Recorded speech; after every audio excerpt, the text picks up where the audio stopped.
तो शिव जी ने बोला कि अब मैं आपको भागवतम सुनाऊंगा, लेकिन एक शर्त है, ये भागवतम का ज्ञान किसी भी साधारण व्यक्ति को नहीं मिलना चाहिए, इसे गुप्त रखना चाहिए। तो शिव जी ने क्या बोला कि एक पहाड़ गुफा के अंदर गए और गुफा के अंदर बोले कि शिव जी को, पार्वती जी को शिव जी ने बोला कि मैं जब भागवतम सुनाऊंगा तो मैं मुग्ध हो जाता हूँ, मुझे होश नहीं रहता, तो तुम बीच बीच में हूँ करते रहना, तो ताकि मुझे पता चले कि तुम सुन रही हो।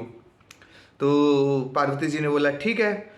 तो शिव जी भागवतम सुनाना चालू किया और वो भागवतम सुनाते वक्त इतने ज़्यादा मग्न मुग्न हो गए कि बस उनको कोई होश नहीं रहा। और पार्वती जी शुरुआत में तो हूँ करने लगी, लेकिन पार्वती जी की आंख लग गई, तो फिर भी की आवाज़ आने लगी। तो जब भागवतम पूर्ण हुआ तो शिव जी ने देखा कि पार्वती जी तो सो रही है, तो ये क्यों कौन कर रहा है।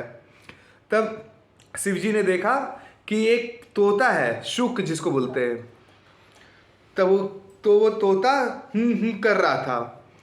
तो फिर वो बोले कि अरे, तो शिव जी बोले कि अरे ये ज्ञान तो किसी साधारण व्यक्ति को नहीं मिलना चाहिए। तो शिव जी उस तोते को मारने के लिए पीछे दौड़े।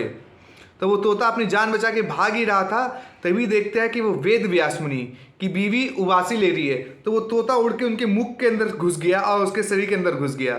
तो शिव जी बोले कि मैं त्रिशूल लेके कि वेदव्यास की वाइफ को भी मार दूंगा और तोते को भी मार दूंगा। तो इधर वेदव्यास जी शिव जी को रोक रहे, इधर पार्वती जी रोक रहे। तो वेदव्यास ने पूछा कि आप ही बोलते हैं अगर कोई श्रीमद् भागवतम का पान करता, अगर कोई श्रीमद् भागवतम सुनता है तो वो अमर हो जाता है, क्योंकि इस तोते ने सुन लिया तो ये अमर हो जाएगा। तो वही तोता बाद में वेदव्यास के पुत्र के रूप में सुखदेव गोस्वामी के रूप में अवतरित हुए और उन्होंने ये श्रीमद् भागवतम का ज्ञान हम लोगों को दिया।